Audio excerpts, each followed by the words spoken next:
The day my divorce became final, my husband kept the house, the company, the newer SUV, most of our savings, and almost every piece of furniture we had bought during 11 years of marriage. I left with two suitcases, $11,842, and a half-rotten fishing cabin in the North Georgia mountains. As we walked out of the courthouse, Caleb glanced at the papers in my hand and actually smiled. "Take the cabin," he said. "You've always been good at holding on to worthless old things." 9 days later, my mother posted a Sunday brunch photo. She was smiling beside my brother, his wife, their kids, and my ex-husband. The caption said, "Family stays family." I was the only person missing. 7 days after that, while cleaning my grandfather's workshop, I found a blue metal tackle box bolted beneath a loose floorboard. Inside was a letter addressed to me. The first line said, "Rachel, if Caleb Hale has already left you, do not sell him 1 inch of this land." Under the letter was an old photograph. It showed Caleb standing beside my grandfather's riverbank. The date on the back was 18 months before Caleb claimed we had met by accident. That was when I understood something terrifying. My husband had not discovered my family after he fell in love with me. He had discovered me after he found my family. And for the first time since my marriage collapsed, I stopped asking what I had done wrong. I started asking what Caleb had known. My name is Rachel Bennett. For 11 years, I was Rachel Hale. That distinction used to feel insignificant. It does not anymore. Before Caleb, I worked as a speech-language pathologist at a pediatric clinic outside Atlanta. I worked mostly with elementary school children. Some had articulation disorders, some stuttered, some used communication devices, some had spent years being spoken for by adults who loved them but were too impatient to wait for an answer. I loved my job, not because every day was inspiring. It was not. Some days involved insurance forms, late parents spilled juice tantrums, forgotten homework, and sitting on tiny plastic chairs designed for people half my height. But every so often, something happened that reminded me exactly why I had chosen the work. A child who had whispered for months finally raised his hand in class. A little girl used her tablet to tell her father she was angry instead of throwing something. A boy who avoided saying his own name because he stuttered finally introduced himself without looking at the floor. Those moments mattered to me. Then I met Caleb Hale. At least I believed I met him. It was September 2014 at a fundraiser for a children's hospital in Atlanta. I had almost skipped it. My clinic director had purchased a table and one of my coworkers got sick that afternoon. So I went. I wore a navy dress I had owned since graduate school. I knew almost nobody. The room was filled with people who seemed comfortable spending $300 at a silent auction on wine baskets and weekend golf packages. I was standing alone beside a table of donated art when Caleb approached me. I was 29. Tall, easy smile, dark hair, gray suit, the kind of man who somehow looked comfortable everywhere. I glanced at my name tag. Speech therapist. Yes. My nephew saw one when he was little. I smiled. Did it help? Changed his life? That was almost certainly the first lie. I did not know it then. We talked for nearly 40 minutes. Caleb asked questions. Real questions. Not the kind men sometimes ask while waiting for their turn to speak. I wanted to know why I chose speech therapy, whether children ever surprised me, whether helping them made me want children of my own someday. He asked where I grew up. I told him outside Atlanta. He asked whether I liked the city. I said yes, but I missed the mountains. My grandfather has an old fishing place near Blue Ridge, I told him. I spent half my childhood there. Caleb smiled. Sounds perfect. That sentence would haunt me later. At the time, it felt like being seen. 3 weeks later, he sent sunflowers to my clinic. Not roses. Sunflowers. I hated roses. I had mentioned that once during our first conversation. I called my best friend Claire from the parking lot. I think I met someone who actually listens. Claire laughed. Marry him immediately. I nearly did. Not immediately, but close enough. Caleb proposed 14 months later. We were married the following spring. For the first several years, I believed I had gotten lucky. Caleb worked in residential remodeling with his uncle's company. I was ambitious in a way I found attractive. I woke up early, returned phone calls, remembered names, walked through ugly houses and somehow saw what they could become. He could stand in a kitchen with peeling laminate counters and say, "Take out that wall, open this side, put the sink under the window." And 6 months later, the room would look exactly like the picture he had carried in his head. I admired that. I admired him. When Caleb decided to start his own remodeling company, I supported him without hesitation. At first, that meant normal things: making dinner late, listening when a subcontractor failed to show up, helping pick a logo, proofreading the website. Then it grew. His receptionist quit. I answered calls. A customer complained about invoices. I reorganized them. A photographer canceled. I took pictures. Caleb needed someone to schedule jobs. I built a spreadsheet. Then another. Then another. One evening after I came home from the clinic and spent 3 hours correcting invoices at our kitchen island, Caleb stood behind me and rubbed my shoulders. "You're saving my life." I smiled. "Then buy me dinner." He kissed my hair. Soon. Soon became one of the most expensive words in my marriage. Soon we would hire somebody. Soon I could stop helping so much. Soon the company would stabilize. Soon we would travel. Soon I could go back to full-time clinical work. Soon we would start trying for a baby. Soon. When Hale Ridge renovations began growing, Caleb asked me to reduce my clinic hours. Just for 1 year. I hesitated. "I worked really hard for this career." "I know." I took my hands. "That's why I'm asking, not telling." I remember that sentence because it sounded respectful. At the time. "We're building something together," he said. Together. That word worked even better than soon. I dropped to 3 days. Then 2. Eventually, I worked only 2 mornings a week. The rest of my time went to Hale Ridge.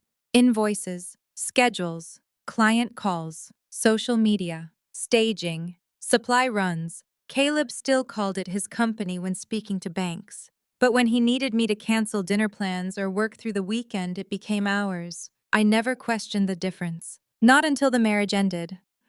There was no dramatic discovery, no lipstick on a collar, no hotel receipt, no strange text lighting up his phone at midnight. Our marriage died in small rooms, 1,000 tiny dismissals. Caleb stopped asking how work was. He interrupted me more. When I talked about returning to speech therapy full-time, he called it a phase. If I disagreed about the company, he would smile as if I were a child offering investment advice. "Rachel, this isn't really your area." When I reminded him I had been handling the books for 6 years, he said, "You handle paperwork. That's different." Once during dinner with a couple he wanted as clients, the wife complimented the company's Instagram photos.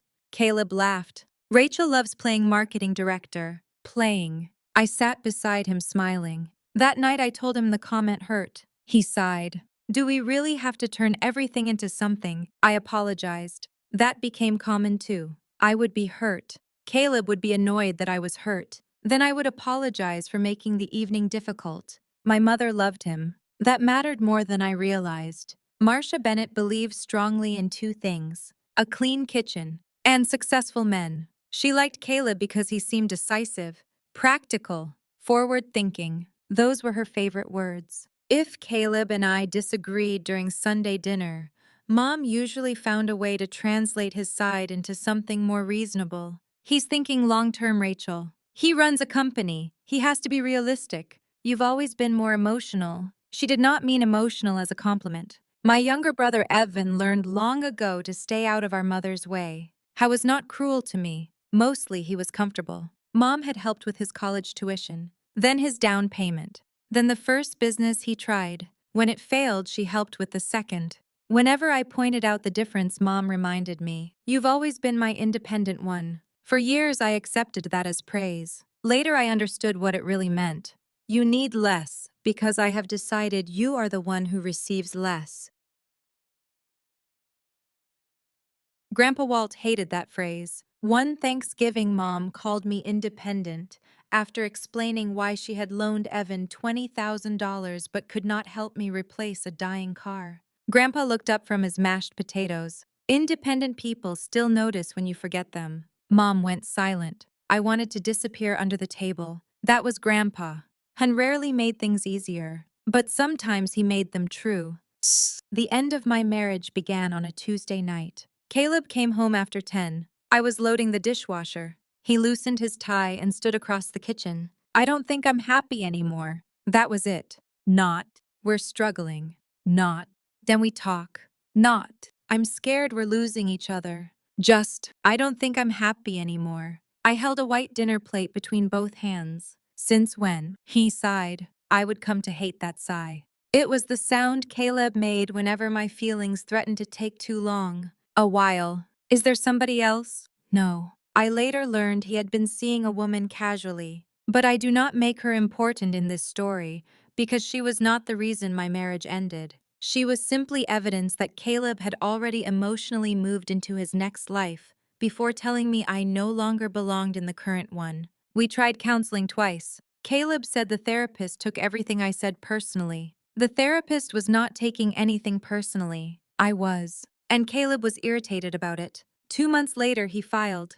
He had an expensive attorney. I had a competent woman recommended by Claire, who explained as gently as possible how much proving 11 years of invisible contribution could cost. The house carried business debt. The newer vehicles were tied to the company. The company itself belonged to Caleb on paper. Our savings were smaller than I thought. There were things I could fight, but fighting cost money, and I had spent years helping Caleb build something while barely maintaining my own earning power. One afternoon, my attorney asked, "How far do you want to take this?" I looked across the conference room at Caleb.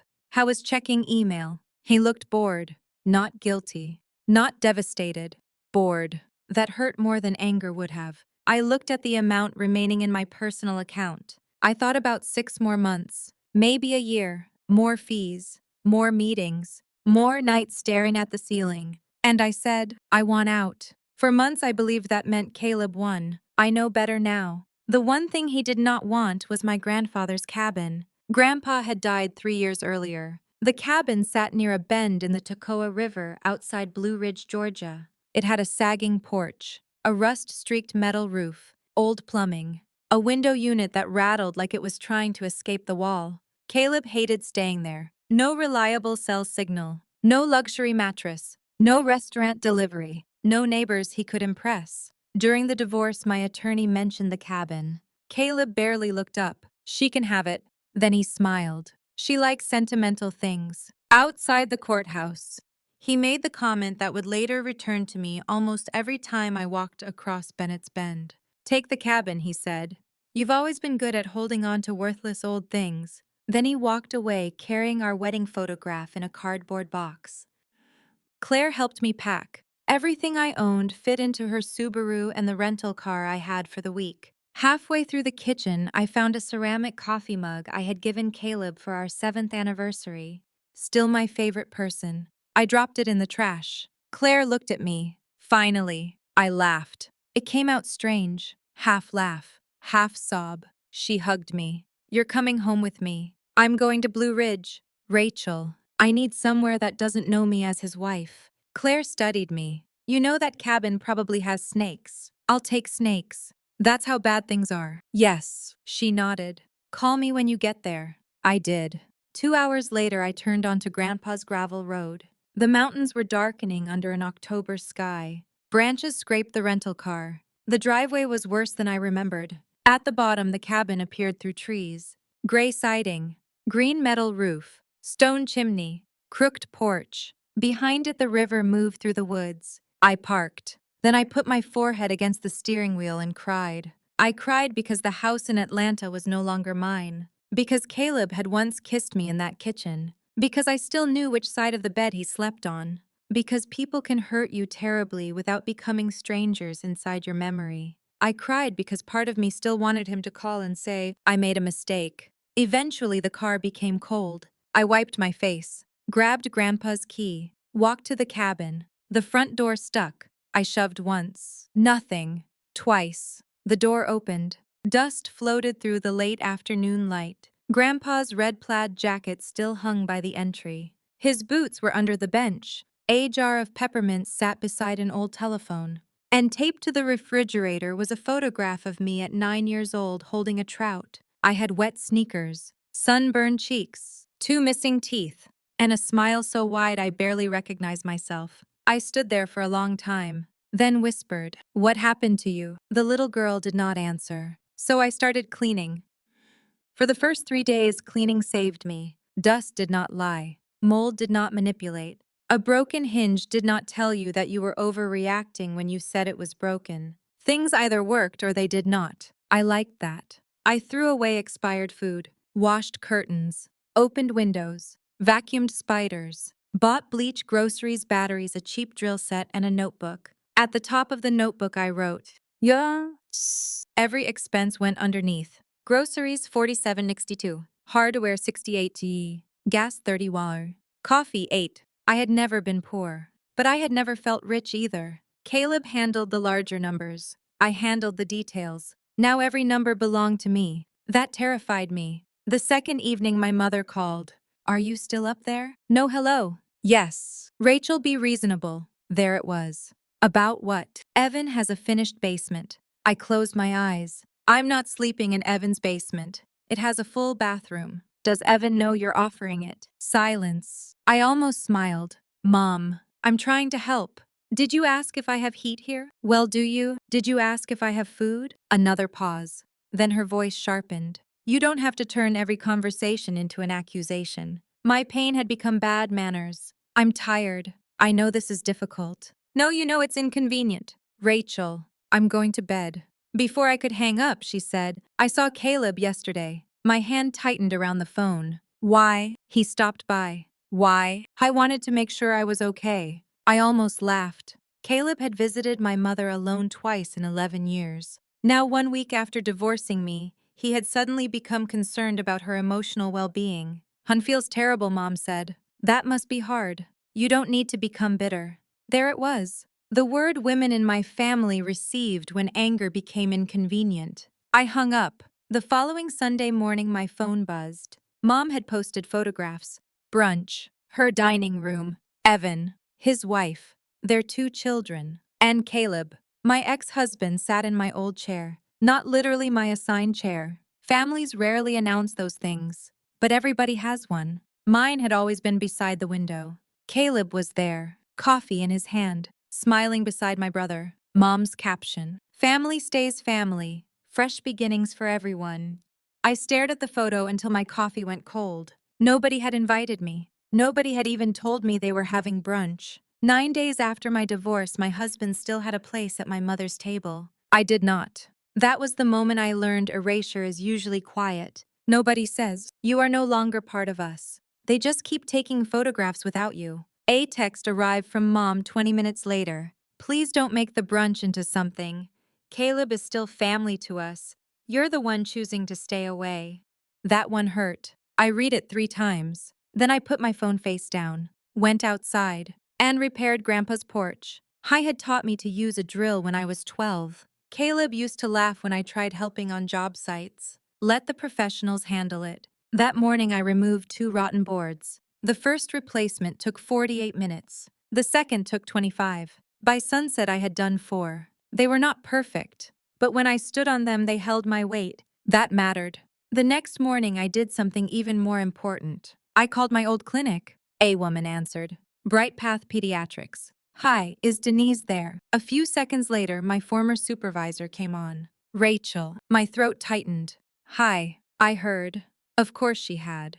"It's Georgia." She laughed softly. "What do you need?" I looked around Grandpa's kitchen. For the first time in years, I answered honestly. "A job." She did not say, "Poor thing." She did not ask, "What happened?" She said, "How many hours?" I almost cried from gratitude. "Anything. We have Tuesday and Thursday afternoons open. I'll take them." "Rachel." "Yes." "You sure?" I looked toward the porch I had repaired. "Yes." My first shift back was terrifying. I spent 10 minutes in my car before going inside. I was convinced I had forgotten everything. Then I met Lucas. 8 years old, severe stutter, baseball cap, would not look at me. His mother apologized 3 times in 5 minutes. Ha gets embarrassed. He's having a rough morning. I knows he needs to answer. Finally I said, "Hi doesn't owe me conversation yet." Lucas looked up. We played a card game involving dinosaurs. For 45 minutes. At the end he pointed at me. "I think you cheat." The sentence came slowly, but it came. I grinned. Probably. Driving back to Blue Ridge I cried. Those tears had nothing to do with Caleb. That was how I knew they were good. For the first time since my marriage ended, I had done something that belonged entirely to the woman I had been before him. I still had 11,000, still had a leaking cabin, still had no idea what my life would look like in 6 months, and I was already beginning to stand. That mattered later, because what Grandpa left me did not rescue me. I had started rescuing myself first. The following morning, someone knocked. I opened the door and found Ray Maddox standing on the porch. Grandpa's closest friend, retired mail carrier, weekend fishing guide, 71 years old, faded Georgia Bulldog sweatshirt, canvas pants, same old ball cap I remembered from childhood. Rachel Bennett. Yes. He studied my face, then smiled. You still look like Walt around the eyes. That nearly broke me. Instead, I said, You want coffee? Depends. On whether you make coffee like your granddad. I do not. Then yes. Ray sat at the kitchen table. For 10 minutes, he talked about weather road repairs and a bear somebody had seen near Aska Road. I did not ask about the divorce. I liked him immediately for that. Finally, he looked around. You've been fixing things. Trying. Walt would complain you moved his magazines. I threw out 3. Ray shook his head gravely. Unforgivable. I smiled. Then his eyes moved toward the workshop. Been in there, cleaned a little. Take your time. I waited. Sipped coffee. Ray. Yes. What are you not saying? He smiled faintly. Still impatient. Apparently. Your granddad used to hide important things in ordinary places. I know. He hid birthday money inside dictionaries. You found it. Because nobody else in my family opened dictionaries. Ray laughed. Then he grew serious. Told me once you were the only one who knew how to look. For what? Things people dismiss. A strange feeling moved through me. What did he leave? Ray stood. More than a leaking cabin. Money. He looked almost offended. Not everything bigger than money is money. He picked up his cap. At the door, he stopped. One more thing. What? If Caleb contacts you about this place, don't answer quickly. My stomach tightened. Why would Caleb care? Ray looked toward the river. Men like Caleb call things worthless when they think nobody else knows the value. Then he walked away. I stood in the doorway until his truck disappeared. That afternoon, I went into Grandpa's workshop. The workshop was exactly the kind of place Grandpa loved, meaning nobody else could find anything. Tools, fishing rods, coffee cans filled with screws, old license plates, broken lamps, boards he had kept because they were still good. I cleaned for 3 hours. Nothing. Then I noticed a rectangle beneath his workbench. The dust around one floorboard looked different. I knelt. 2 screws were newer than the rest. I removed them. Beneath the board sat an old blue metal tackle box. I recognized it. Grandpa took that box fishing when I was little. My hands started shaking. The lock had a key taped beneath the lid. Classic Walt. Inside were 4 things: a brass compass, a brown envelope, a photograph, and a small notebook. On the notebook, Grandpa had written, Bennett's Bend, do not throw away Marcia. I laughed despite myself. Then I picked up the envelope. Across the front, for Rachel, only when she comes back alone. I sat directly on the workshop floor, opened it. The first paragraph made me cry. Rachel, if you are reading this, either you finally cleaned my workshop, which would be a miracle, or life has brought you back here needing somewhere solid to stand. I swallowed. Then, if Caleb Hale has already left you, do not sell him 1 inch of this land. My body went cold. I read it again. The letter continued. You may believe I disliked Caleb because I was old, stubborn, rude, suspicious, or protective. Your mother has called me all 5. Maybe she is right.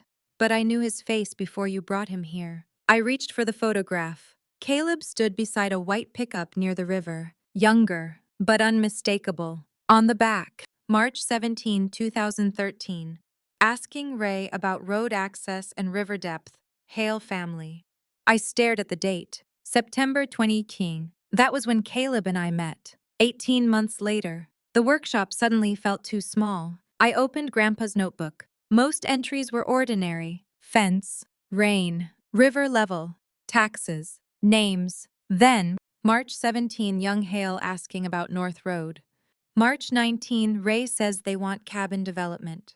April 2, Marcia asking me to sell again. Told her no. Several pages later, Sep 2014, Rachel called. Met a contractor, Caleb Hale, Need to check old picture. Next. Same boy, damn it.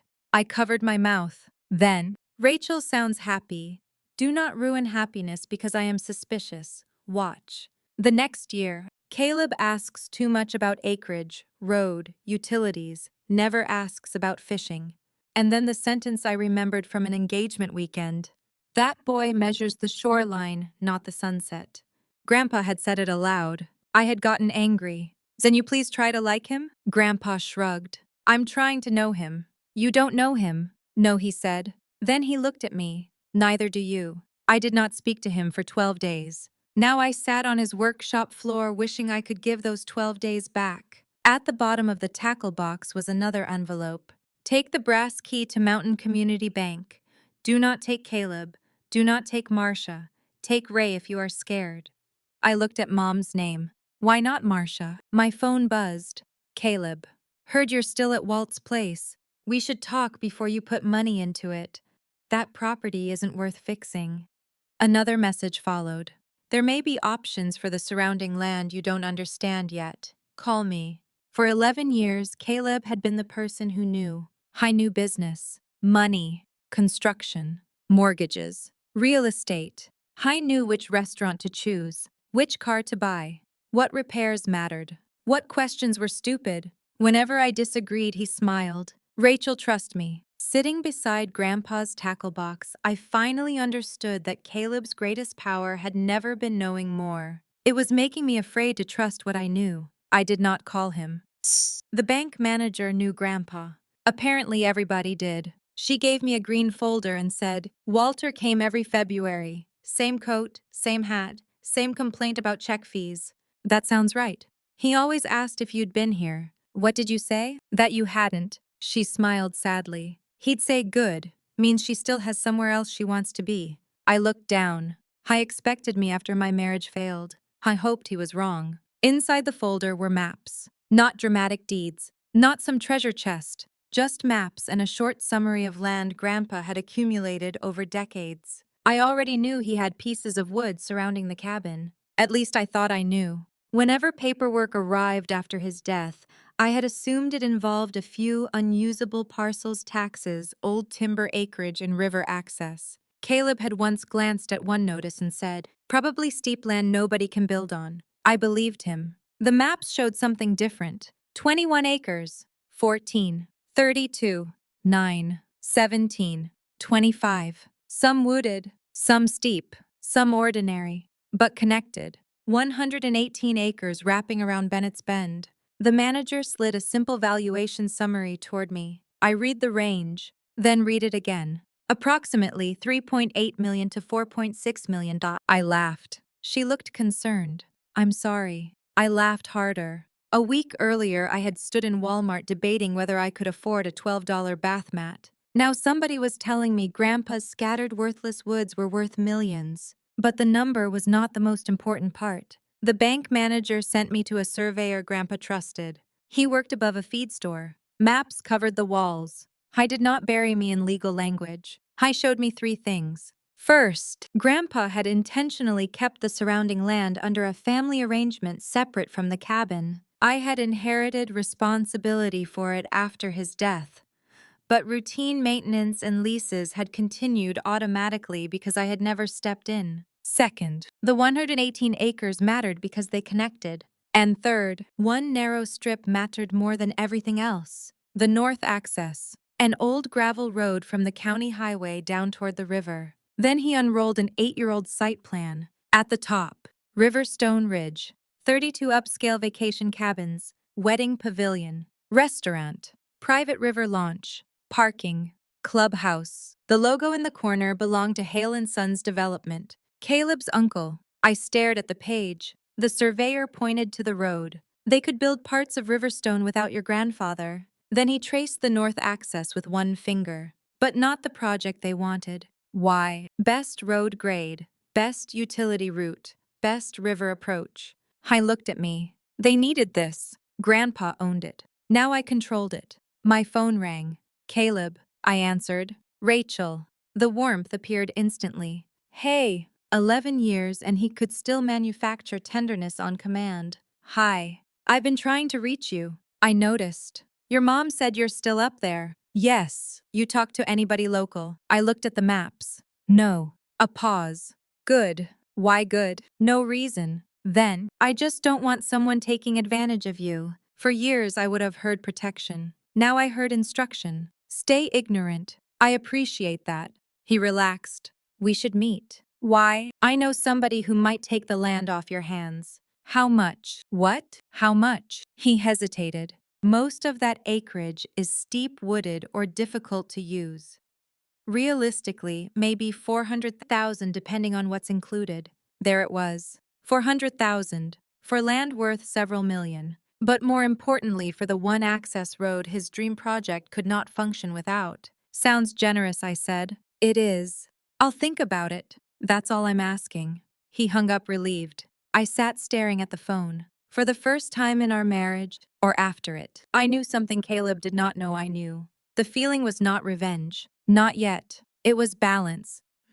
Claire came to the cabin that weekend. I told her everything. The photograph, Grandpa's notebook, Riverstone, the 400,000 offer. When I finished, she sat completely still. Then, I knew who you were. Yes. Before the fundraiser. Yes. And you're telling me that man walked up to you pretending you were strangers. Looks like it. Claire stood. I want to hit him with a chair. That seems excessive. Not a heavy chair. I laughed, then stopped. There's something about Mom, too. Claire sat back down. I told her Grandpa had warned me not to bring Marcia to the bank. I told her about the notebook entries. Mom repeatedly wanted Grandpa to sell.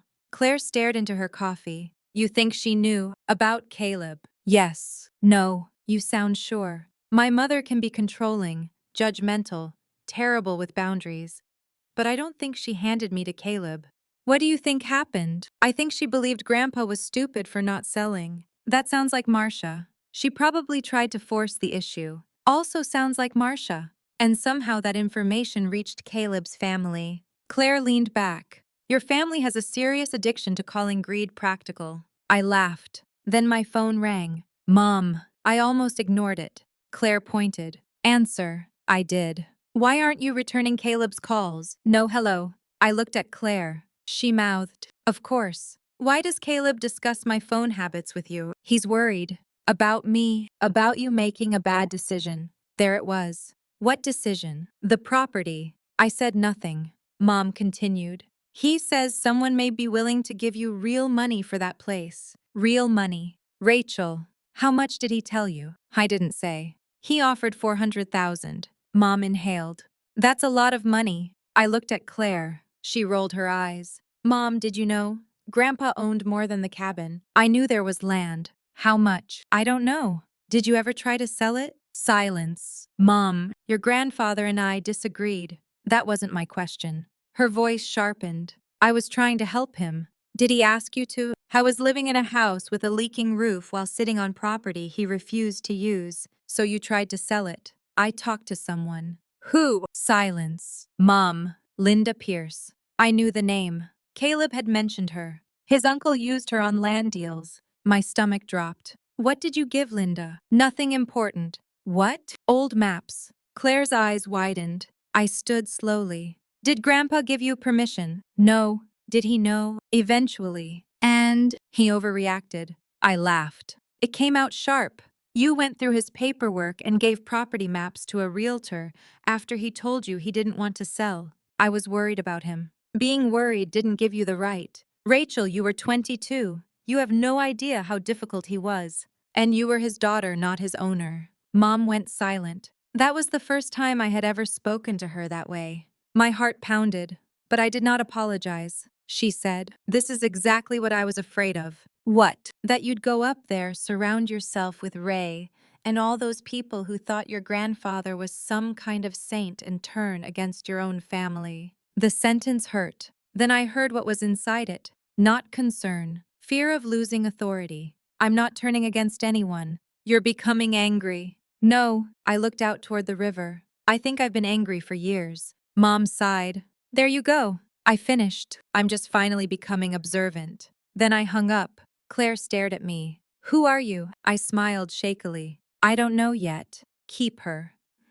Ray took me up the North Ridge 2 days later. The road was rough. At the top, the woods opened into an old meadow. Below us, the Toccoa curved through the valley. Layers of mountains faded blue in the distance. It was not luxury. No gates. No fountains. No manicured lawns. Just land. River. Trees. Old fences. Silence. Ray pointed toward the slope. Hale family wanted cabins there. They would have cleared all that. Most. Grandpa knew. Before they did. I looked at him. What do you mean? Your granddad bought that access strip 30 years ago because he knew eventually somebody would want a road through it. Why? Ray shrugged. Because everybody wants the easiest road. We walked along the ridge. I told him about Linda Pierce. Ray stopped. So you found that? You knew. I knew your mama brought her up once. When? Before Caleb. What happened? Walt caught them looking through maps. My stomach twisted. He kicked Mom out. For almost a year. I remembered. Mom told us Grandpa was in one of his moods. We skipped Thanksgiving at Bennett's Bend that year. Another memory rearranged itself. Ray. Yeah. Did Caleb's family know about me before he met me? Ray looked toward the river. I can't prove what was in that boy's head. That's not what I asked. He sighed. Linda Pierce did work with Hale and Sons. I closed my eyes. So Mom gave Linda the maps. Yes. Linda brought them to Caleb's uncle. Probably. And Caleb came here. Yes. Then found me. Ray did not answer. I did not need to. For the rest of the afternoon, I walked Grandpa's land. Not as an heiress. That word felt ridiculous. As a granddaughter trying to understand what an old man had protected. Near the meadow, Ray showed me a field Grandpa used to let church groups use. Another trail led to a riverbank where local teenagers had fished for decades. There were places no investor would photograph. Mud, weeds, old picnic tables, one collapsed shed. But people had memories here. Grandpa's second letter explained why. I opened it that night. 6 handwritten pages. No instructions about how to become rich. No demand that I preserve every tree. He told me how North Georgia had changed. When he was young, ordinary families could drive to the mountains, fish camp, swim, and spend a weekend without turning it into a luxury vacation. Then land values rose. Old properties became short-term rentals. River access became private. Families sold. Nothing wrong with people making money, he wrote. But he did not want every beautiful place to become somewhere ordinary. People could only enjoy after entering a credit card number. So he bought neighboring land whenever he could. Not because he wanted an empire, because he wanted breathing room. Then he wrote about me. Rachel, you were 9 when you brought Marcus from school because he had never caught a fish. I remembered. Marcus lived in an apartment complex near us. His father worked weekends. Grandpa spent 4 hours teaching us both. You spent most of that day helping him tie his line because he was embarrassed he could not do it. Then, you always had patience for people who were ashamed of not knowing how to do something. I cried. That was why I became a speech therapist. Grandpa remembered me before Caleb, before Hale Ridge, before I became the woman who apologized for asking questions. Then he wrote the line that became the center of everything. Land is only valuable if it gives somebody a place to stand. And later, a compass does not tell you where to go. It only helps you stop lying to yourself about which direction you are facing. I picked up the brass compass from his tackle box. The needle trembled, then settled. Grandpa did not order me never to sell. That mattered. He asked me to spend 30 days there before making any decision. Walk it. Talk to people. Remember myself. Then decide whether the highest price was the same thing as the highest value. So I did. For 30 days, Bennett's Bend became my life. I worked at the clinic Tuesday and Thursday afternoons. I repaired the cabin the other days. Ray helped when I needed him, but he refused to do things I could learn. The first time I tried replacing a railing post, I asked, "Can you just do this part?" "No." "Why?" "You have hands." "I also have no idea what I'm doing." "Good. Means you might learn something." Caleb would have taken the drill from me. Ray handed it back. The difference was small. It felt enormous. At the clinic, Lucas improved. Not magically. Real improvement is usually boring. 3 steps forward, 2 backward, 1 terrible day. Then something clicks. One afternoon he got stuck trying to say his name. His face turned red. His mother began answering for him. I held up my hand. We waited.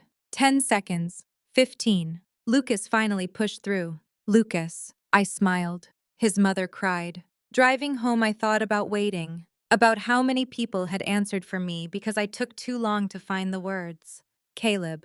Mom. Sometimes even me. At Bennett's Bend, I met families who had known Grandpa for decades. A retired teacher. A plumber whose father Grandpa helped after a flood. A single father Grandpa once let stay in an RV for 4 months. Nobody described Grandpa as perfect. That made their stories better. How was stubborn, cheap, opinionated, rude before coffee. He argued about everything. And he showed up. One Saturday, a local nonprofit asked to use the old field for a children's outdoor day. Grandpa had allowed it for years. I said yes. 37 children came. Some had disabilities. Some were foster kids. Some were simply from families who could not afford expensive mountain activities. A little girl with an AAC tablet spent most of the morning watching Ray prepare fishing hooks. He offered her a worm. She pressed a button. Her tablet said, "No thank you, gross." Ray almost dropped the bait. She laughed so hard she hiccuped.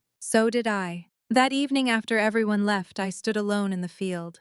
And suddenly I knew. I did not want 32 luxury cabins. I also did not want Grandpa's land frozen in time because I was afraid to touch it. I wanted to repair the old family campground. A few simple cabins. Not luxury. A pavilion. Trails. River access. Weekend programs for children and families. Some paid stays to support the property. Reduced cost weekends for families who needed them. Keep the pasture lease. Keep most of the woods. Keep local fishing access. Use the land without swallowing it. I stood in the meadow looking toward the river. For the first time since the divorce, I felt excited. Not relieved. Not safe. Excited. About my own future. That was the morning Caleb drove down Grandpa's road. His black SUV stopped in front of the cabin. Caleb stepped out wearing jeans, expensive boots, and a gray quarter zip. Casual Caleb. The version he used when he wanted people to forget he was negotiating. I was sanding the porch railing. He smiled. Hey, I kept sanding. What are you doing here? Good to see you too. You drove 2 hours. I wanted to talk. Phones exist. I looked around. You've done a lot. Yes. Looks good. I said nothing. Caleb had always hated silence. He controlled conversations partly by waiting until somebody else became uncomfortable enough to fill them. I no longer did. Finally, I heard you've been asking questions. From whom? People talk. People talk to you a lot about my life. His jaw tightened. Can we not make everything hostile? You drove here uninvited. Rachel. I waited. He looked toward the river. I know about the additional acreage. I know. His eyes flickered. How much do you know? Enough. Did you talk to Pike? I said nothing. I exhaled. Okay, fine, let's stop pretending. I'd love that. The land is valuable. Yes. Potentially much more valuable than the number you heard. I know. You don't. That old tone. Patient contempt. Riverstone could bring serious money into this area. Riverstone. I looked at me. You found the plan. Grandpa saved things. Clearly, like photographs. Caleb's face changed. Just slightly. Fear. Photographs of what? You. Silence. March 2013. I looked away. That was work. You were here 18 months before we met. I did site research for my uncle. You asked about Grandpa's road. Yes. Then 18 months later, you accidentally meet Walter Bennett's granddaughter at a hospital fundraiser. He laughed once. Sharp. Rachel. Was it an accident? Yes. I waited. He rubbed his jaw. Mostly. That one word ended something inside me. Not dramatically. Quietly. Mostly. I knew who you were. At the fundraiser. Yes. How? I saw your name. Where? A donor list. Were you looking for me? No. I stared at him. He sighed. Fine. I was curious. About me. About Walt's family. There it was. I sat on the porch step. Did you know where I worked? Yes. Did you know I was his granddaughter? Yes. Did you know my job? Yes. The nephew who saw a speech therapist. His face hardened. What about it? I didn't exist, did he? Caleb said nothing. My stomach turned. You researched me. Don't use that word. What word would you prefer? I knew some things. You knew enough to walk up to me and perform a conversation you already prepared. That's not what happened. You sent sunflowers because I told you I hated roses. You did tell me. After you already knew I liked hiking. Silence. After you knew about Grandpa. Rachel, did you love me? His expression changed. I hated myself for still caring. For a long time. Not. Yes. Not. Of course. For a long time. How long? This is pointless. That long. Marriages change. Land doesn't. He flinched. I knew then. Maybe Caleb had loved me. Maybe parts of our marriage were real. Somehow that was worse. Because it meant he had mixed affection and calculation until even he no longer knew where one ended. He stepped closer. I can make this right. You divorced me. I'm talking about the land. Of course you are. Rachel Riverstone isn't evil. Cabins, restaurant, wedding venue, jobs, and gates. What? Private roads, private launch, $30 hamburgers, $600 weekends. He rolled his eyes. There it is. What? Walt. My body went cold. Careful. He filled your head with this idea that making money somehow ruins things. No, Grandpa thought people who only see money ruin things. You cannot manage 188 acres.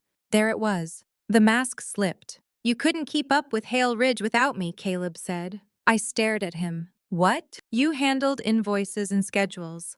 That doesn't make you a businesswoman. I said nothing. He continued. You panic when an account drops below $10,000. You spent years supporting other people because that's what you're good at.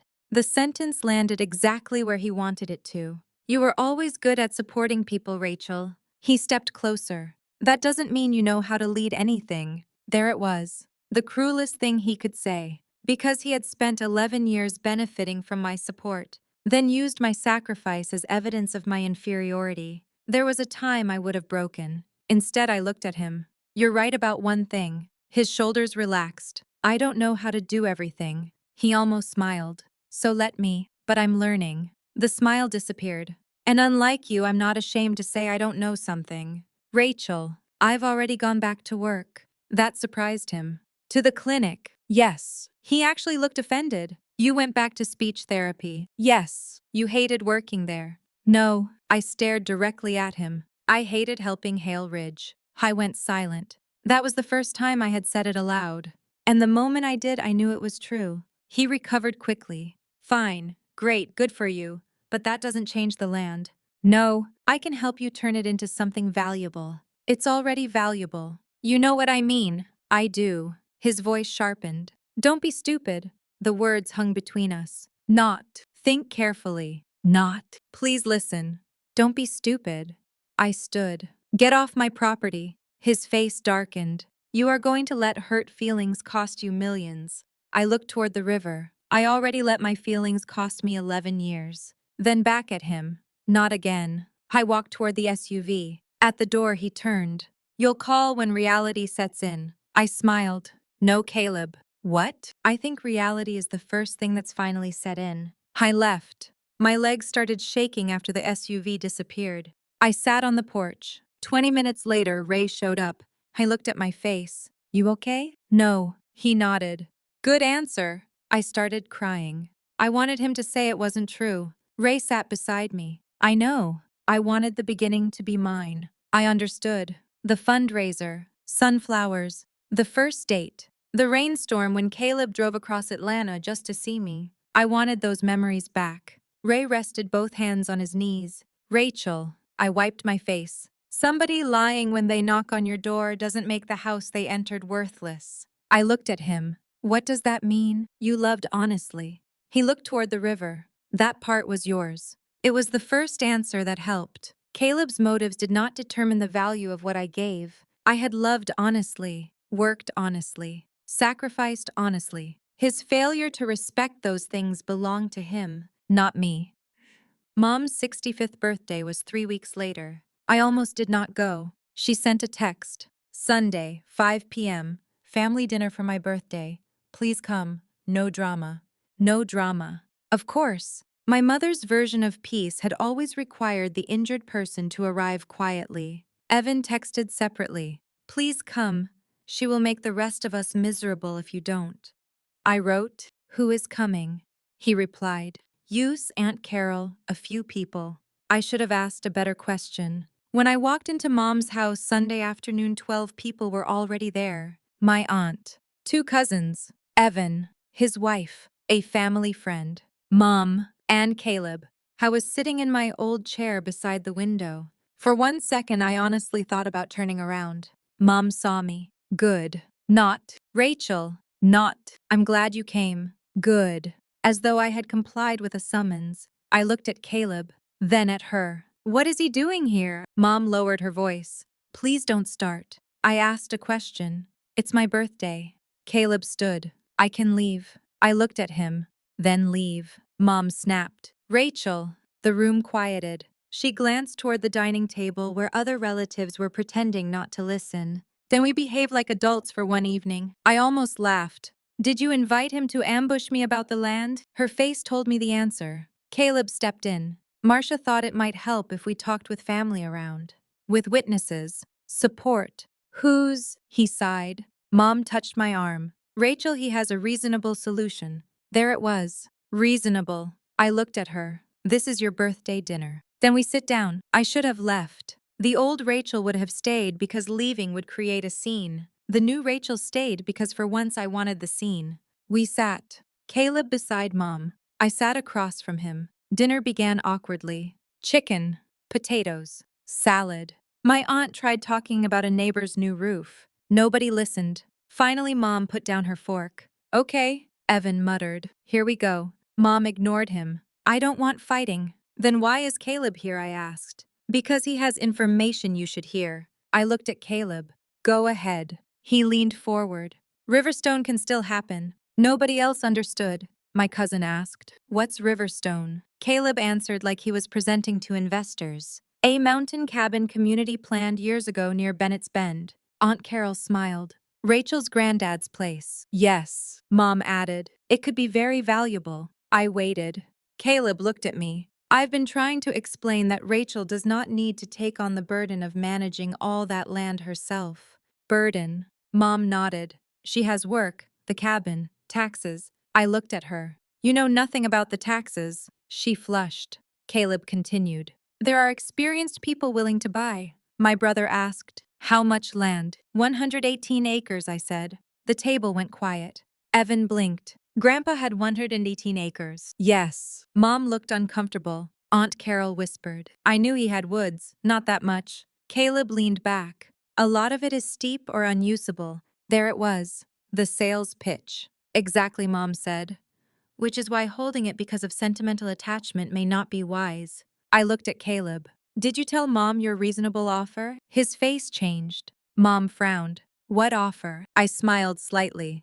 $400,000. Silence. Mom turned toward Caleb. 400. It was an initial estimate. Evan stared at him. For 118 acres. A lot of it has development challenges. I said, the current valuation is around 4 million. No one moved. A fork clicked against a plate. Mom whispered. What? Caleb's face hardened. The number is theoretical without development. Evan looked at him. You offered my sister 10 cents on the dollar. That is not how land valuation works. It sounds pretty close. Stay out of it. Wrong move. Evan leaned back.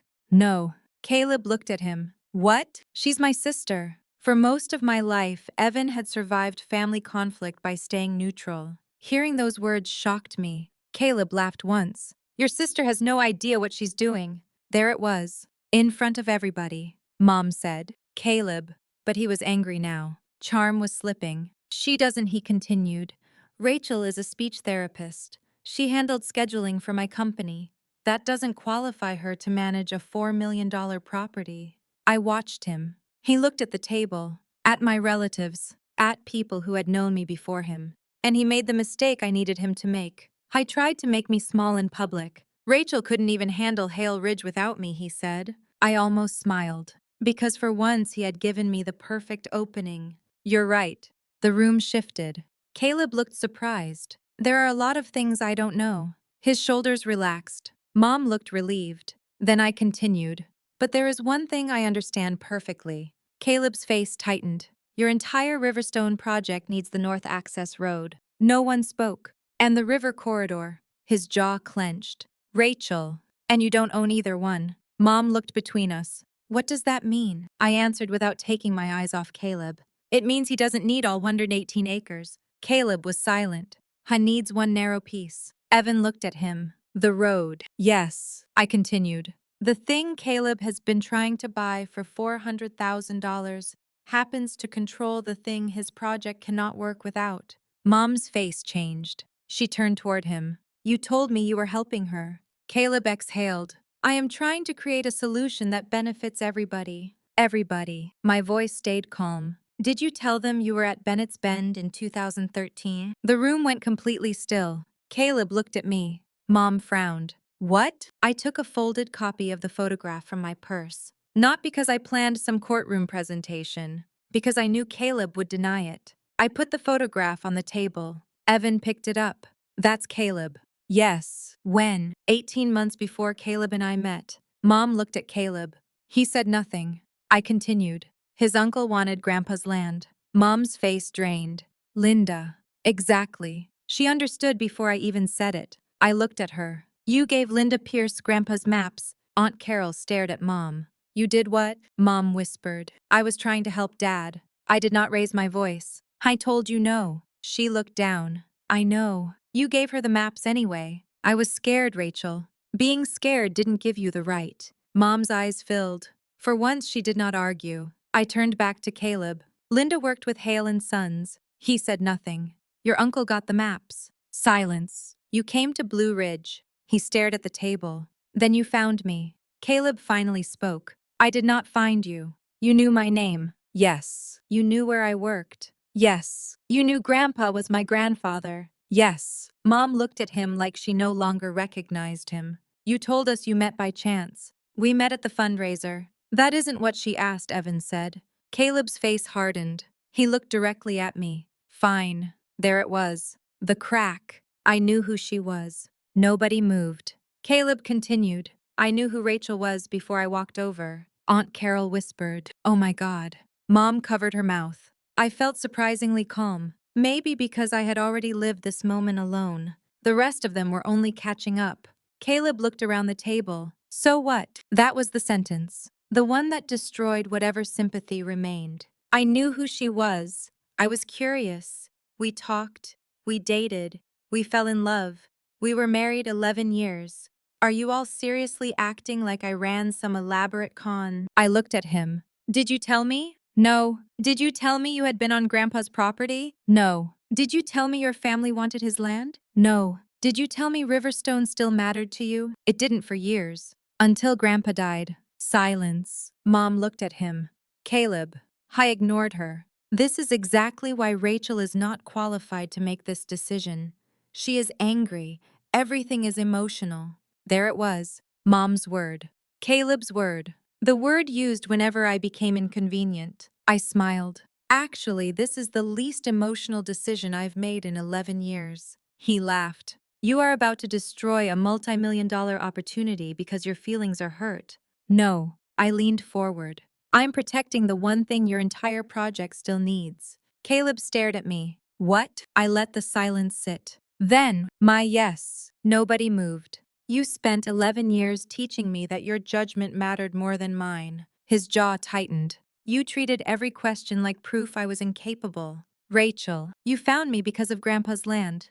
I looked away. You benefited from my work. Silence. You kept the company. Silence. You kept my mother on your side. Mom flinched. And then you came back for the one thing you thought I'd be too scared to manage. I paused. But Riverstone still needs something you never learned how to respect. I knew what was coming. My answer. Silence. And my answer is no. Caleb pushed his chair back. You're making a permanent decision out of spite. No. I looked around the table. I'm restoring Bennett's Bend. Mom blinked. As what? A small family campground. A few cabins. River access stays open. Some weekends for the clinic and local nonprofits. Most of the land stays the way it is. Caleb laughed. Actually laughed. You're serious? Yes. You're going to turn $4 million into summer camp. I smiled. No. What then? Something Grandpa would recognize. He shook his head. You have no idea how much money you're leaving on the table. And you still have no idea why that doesn't frighten me. His face turned red. You think your grandfather was some genius? Careful, Mom said. Everyone looked at her. Caleb did too. Mom had spent years defending him. This time her voice was different. He stared at her. Marcia. She looked at the photograph. Then at me. Then at Caleb. You knew who she was before she met you. I explained. You knew. Yes. And you let me sit here telling my daughter you were trying to help her. Marcia, you offered her $400,000 for something worth millions. It isn't that simple. Mom stood. No. Caleb looked stunned. For 65 years, my mother had built her identity around keeping family gatherings controlled. No shouting, no scenes, no embarrassing moments. Now her hands were trembling. She pointed toward the front door. Get out of my house. No one spoke. Caleb stared at her. Seriously, yes. After everything. Mom's voice broke. I said leave. The whole table went silent. I looked at my mother. She did not look at me. She was staring at Caleb. For the first time since my divorce. For the first time in years. My mother chose me while the choice was still uncomfortable. Caleb picked up his keys. At the doorway, he turned toward me. This will come back on you. The old Rachel would have defended herself. Explained. Argued.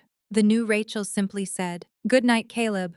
He left. The door closed. Nobody spoke for several seconds. Then Evan looked at the half-eaten birthday cake. So, his wife elbowed him. What? I was going to ask whether we still do candles. Aunt Carol started laughing. Then Evan. Then unbelievably Mom. I laughed too. Not because anything was funny. Because sometimes a room survives a truth by breathing again.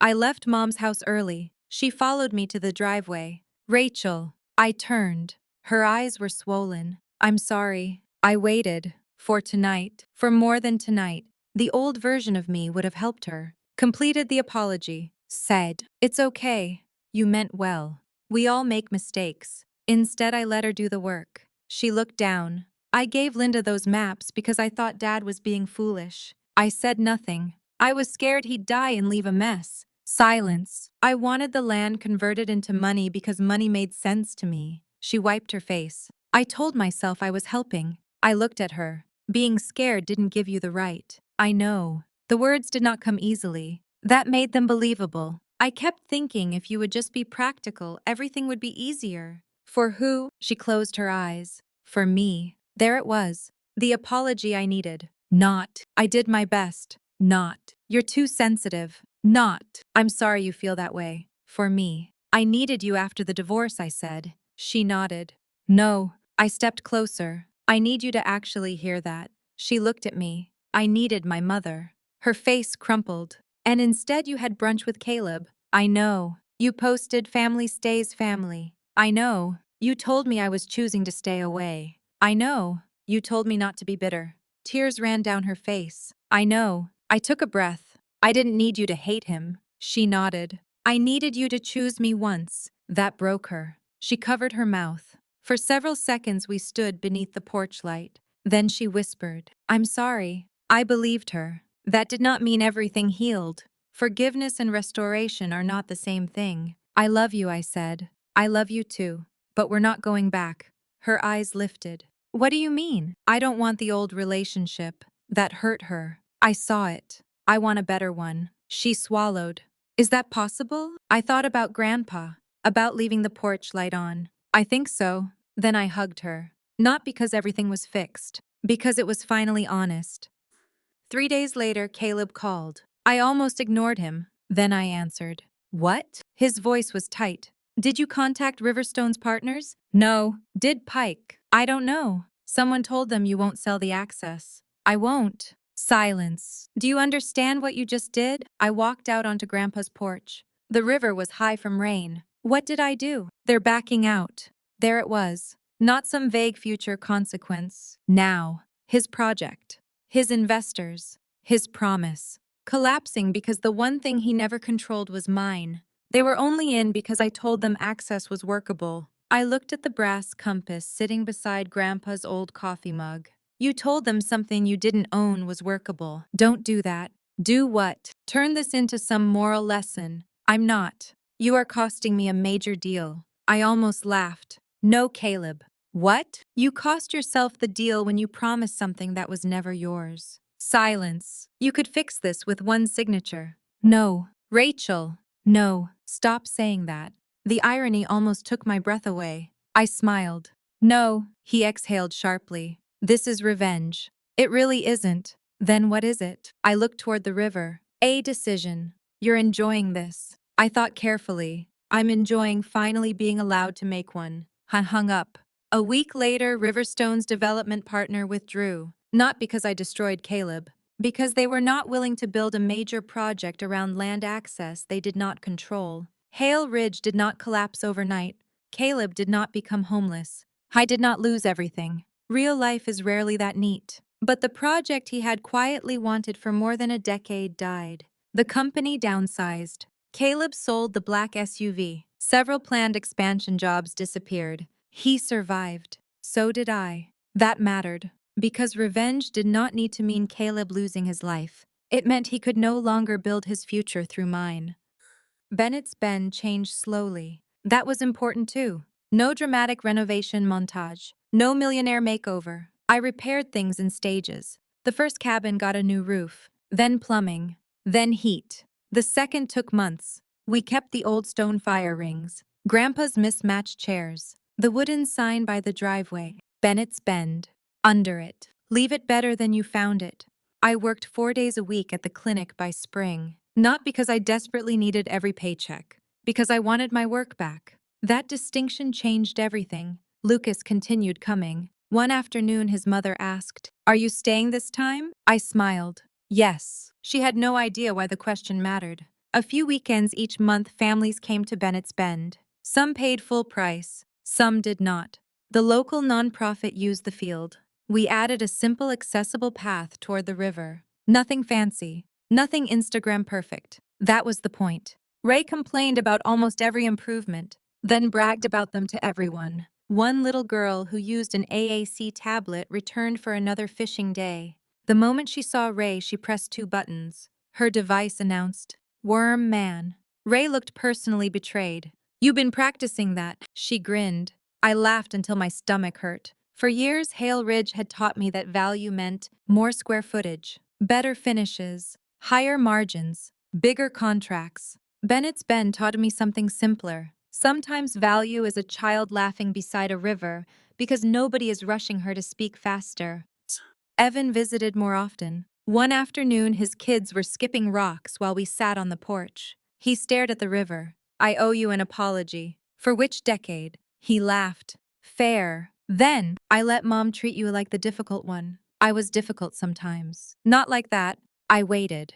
He rubbed his hands together. "When she helped me, I told myself I needed it more." "You probably did sometimes." "I also liked being the easy kid." That surprised me. "You were never easy." "I know, which makes it worse." We laughed. Then he became serious. "I should have said something." "Yes, I'm sorry. Thank you." That was enough. No big speech. No instant sibling transformation. Just truth. People underestimate how powerful a specific apology can be. Mom did not visit Bennett's Bend for 3 months. Our relationship became smaller, more careful, better. She called. Sometimes I answered. Sometimes I did not. She started asking, "Do you want advice?" The first time she did it, I nearly dropped the phone. "No," she paused. "Okay." That was progress. Her first visit happened on a rainy Saturday. I was setting up chairs in the pavilion when I saw her sedan. She got out carrying a casserole. Of course. In our family, food had always been assigned emotional responsibilities nobody wanted. I met her halfway. "Chicken and rice." She looked embarrassed. "You used to like it." "I still do." We walked through the campground. 2 families were staying that weekend. Children's rain boots lined one cabin porch. Ray drove past in an old utility cart. Mom waved. Ray shouted, "You working today?" She shouted back, "I just got here." "Then you're late." Mom looked at me. "Why does he think I work here?" "Because you made eye contact." She laughed. We walked to the old cabin. Inside, Mom stopped beside Grandpa's plaid jacket. I had left it hanging by the door. She touched the sleeve. Her face changed. "I was so angry at him." "I know. He never listened." I almost smiled. "He would say the same about you." She laughed through tears. Then she sat at the table. "I thought selling everything would make life easier." For who? This time she answered immediately. For me. Better. I didn't understand why he wanted all that land. I didn't either. What do you understand now? I thought about Grandpa's letter. Maybe he wasn't protecting land. Mom looked at me. What then? A choice. She glanced outside. Families walked toward the river. What would Dad say about all these people? He'd complain they parked badly. Mom laughed. And then, make pancakes. She nodded. That sounds right. We ate chicken and rice at Grandpa's kitchen table. Not reconciliation. Not closure. Just Saturday lunch. Sometimes that is how real families repair. Quietly. One meal at a time. I saw Caleb one final time almost a year after the divorce. He came in an older Ford pickup. The black SUV was gone. I was walking from the pavilion. He stepped out. I looked thinner, less polished, still handsome. That is another thing nobody tells you about betrayal. People do not become physically ugly just because you finally understand them. Sometimes the face remains exactly the same. Only what it means to you changes. Do you have a minute? He asked. I have 5. We walked toward the river, not Grandpa's porch. That space belonged to me now. Caleb put his hands in his pockets. I heard the camp is doing well. We're doing okay. It looks good. Thank you. You did more than I expected. I smiled slightly. I know. He noticed. Fair. We stood quietly. Then, Riverstone is dead. I know. Hale Ridge is smaller. I heard. I looked down. I blamed you for that. I know. I don't anymore. I said nothing. He kicked a stone. I kept telling myself you chose to step back. There was something different in his voice. Not polished remorse. Not a perfect apology. Just discomfort. You did choose some of it, he said. I did. He nodded. But I liked that you did. That one hurt. Because it was honest. I liked having someone handle everything around me, so I could be the person everybody noticed. I looked at him. He stared at the water. I told myself we were a team. We weren't. We were. He swallowed. I just liked being captain too much. I almost smiled. That sounds more honest. Your grandfather wrote me something after our wedding. I turned. What? A card. I had never known. What did it say? Caleb gave a sad little laugh. Don't make her smaller to make yourself feel bigger. My throat closed. What did you do with it? Kept it. Why? Because it made me angry. That sounds like Grandpa. I thought he hated me. Maybe he understood you. Caleb nodded. Probably. Then he looked at me. I'm sorry I found you the way I did. I waited. I'm sorry I never told you. Silence. And I'm sorry I liked having you doubt yourself. That was enough. Not beautiful. Not perfect. Specific. Real. Thank you. I know it doesn't fix anything. No. Do you hate me? I thought about it.